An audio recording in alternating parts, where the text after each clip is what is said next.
Hello नमस्कार friend and most welcome आप सभी लोगों का एग्जाम प्रोस्पेक्ट क्लासेस में आप सभी लोगों का स्वागत है। देखिए आज का हमारा टॉपिक है important regulating act and charter अधिनियम। ठीक है, हम देखते हैं किस एक्ट के द्वारा कौन सा कार्य किया गया था।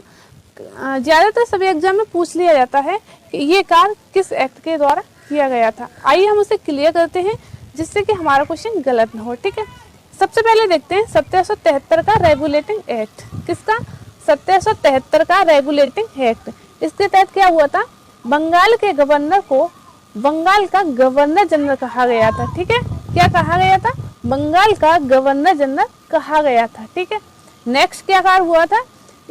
इसी रेगुलेटिंग एक्ट के तहत 1774 में कलकत्ता में सुप्रीम कोर्ट की स्थापना हुई थी। ठीक है, और इस सुप्रीम कोर्ट के मुख्य न्यायाधीश बनी थी एल्जा इम्पे। कौन बने थे? एल्जा इम्पे। ठीक है, और इसी रेगुलेटिंग एक्ट के तहत ईस्ट इंडिया कंपनी में 24 सदस्यीय बोर्ड ऑफ डायरेक्टर की नियुक्ति की गई थी। ठीक है, अब नेक्स्ट देखते हैं 1784 का पिट्स इंडिया अधिनियम। ठीक है, इसके तहत क्या हुआ था? इसके तहत बोर्ड ऑफ कंट्रोल की स्थापना की गई थी। किसकी? बोर्ड ऑफ कंट्रोल की। ठीक है, और कंपनी के व्यापार एवं प्रशासनिक कार्य को अलग अलग कर दिया गया था। किसके थ्रू?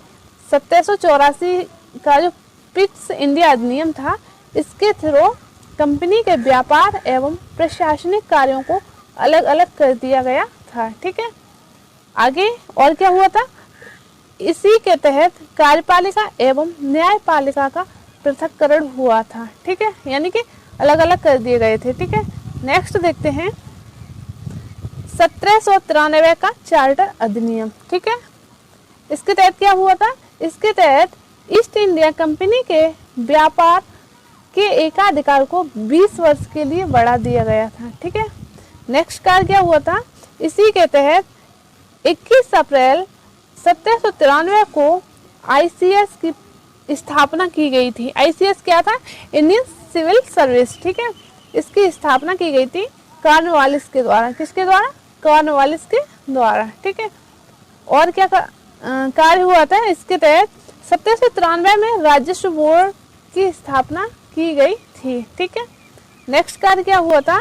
इसी के तहत अंग्रेजी अफसरों का वेतन भारतीय राजस्व से दिया जाने लगा था। किसके तहत? 1793 का चार्टर अधिनियम के तहत। ठीक है, नेक्स्ट देखते हैं 1813 का चार्टर अधिनियम। इम्पोर्टेंट है। ठीक है, अच्छे से गौर करते हैं। इसके तहत भारत में ईसाई मिशनरियों का आगमन हुआ था। किसके तहत? 1813 का चार्टर अधिनियम के तहत। ठीक है, नेक्स्ट देखते हैं भारतीय शिक्षा के लिए 1 लाख रुपए दिए जाने लगे थे। किसके तहत? 1813 के चार्टर अधिनियम के तहत। ऐसे क्वेश्चन पूछा जा सकता है, किस चार्टर अधिनियम के तहत शिक्षा के लिए 1 लाख रुपए दिए जाने लगे थे? किसके तहत? 1813 के। ठीक है, आगे इसमें कंपनी के व्यापार का एकाधिकार समाप्त कर दिया गया था। ठीक है, जो 2 व्यापार छोड़ दिए थे, बाकी समाप्त कर दिए थे। जो छोड़ दिए थे वो कौन थे? चाय और चीन के साथ व्यापार। ठीक है, अब देखिए 1833 का चार्टर अधिनियम। देखते हैं इसके तहत क्या हुआ था। इसके तहत मेन काम हुआ था, बंगाल के गवर्नर जनरल को भारत का गवर्नर जनरल कहा गया था। कई एग्जाम में पूछा गया है, किस चार्टर अधिनियम के तहत बंगाल के गवर्नर जनरल को भारत का गवर्नर जनरल कहा गया था? किसके तहत कहा गया था? 1833 का चार्टर अधिनियम। ठीक है, और क्या कहा गया था इसके तहत? इसी के तहत 1835 में अंग्रेजी भारत की आधिकारिक भाषा बनी थी। ठीक है, कौन सी भाषा? अंग्रेजी भाषा जो ऑफिशियल लैंग्वेज बनी थी। ठीक है, नेक्स्ट क्या काम हुआ था? कंपनी का एकाधिकार पूरी तरह से समाप्त हो गया था। किसके तहत? 1833 के चार्टर अधिनियम के तहत। ठीक है, आगे देखते हैं 1853 का चार्टर अधिनियम। ठीक है, इसके तहत क्या हुआ था? इसके तहत आईसीएस की परीक्षा लिखित रूप से शुरू की गई थी। और किसके शासनकाल में? तब क्या था? शासनकाल किसका था? ये डलहौजी का था। ठीक है, नेक्स्ट क्या है? नेक्स्ट है 1858 का भारत शासन अधिनियम। ठीक है, इसके तहत क्या हुआ था? इसके तहत भारत के गवर्नर जनरल को भारत का वायसराय कहा गया था। किसके तहत? 1858 के तहत, ठीक है। और उस टाइम कौन थे वायसराय, कौन बने थे? लॉर्ड कैनिंग बने थे, ठीक है। और 1858 के तहत महारानी विक्टोरिया थी, उनके घोषणा पत्र को पढ़ा गया था, ठीक है। ज्यादातर पूछते हैं कि जो महारानी विक्टोरिया का घोषणा पत्र था कहाँ पे और किसके द्वारा पढ़ा गया था, तो ये कैनिंग के द्वारा इलाहाबाद के मिंटो पार्क में पढ़ा गया था। That's clear. आगे देखिए, भारत में राज्य सचिव का पद बनाया गया था। किसका? राज्य सचिव का पद बनाया गया था। किसके तहत? 1858 के तहत, ठीक है। आगे देखिए, 1861 का भारतीय परिषद अधिनियम, ठीक है। इसके तहत क्या क्या काम हुए थे देखते हैं, ठीक है। इसके तहत भारतीय बजट पेश किया गया था। किसके तहत? 1861 के तहत। और किसने पेश किया था? सर्वप्रथम विल्सन ने पेश किया था। क्या पेश किया था? भारतीय बजट, ठीक है। आगे इनकम टैक्स की शुरुआत की गई थी। 1861 का जो भारतीय परिषद अधिनियम था, इसके तहत इनकम टैक्स की शुरुआत की गई थी, ठीक है। नेक्स्ट है, भारतीय दंड संहिता की शुरुआत की गई थी 1861 के तहत, ठीक है। आगे देखिए, भारत के वायसराय को अध्यादेश जारी करने की शक्ति दी गई थी। पूछते हैं किस अधिनियम के तहत भारत के वायसराय को अध्यादेश जारी करने की शक्ति दी गई थी? वो कौन सा अधिनियम था? 1861 का भारतीय परिषद अधिनियम, ठीक है।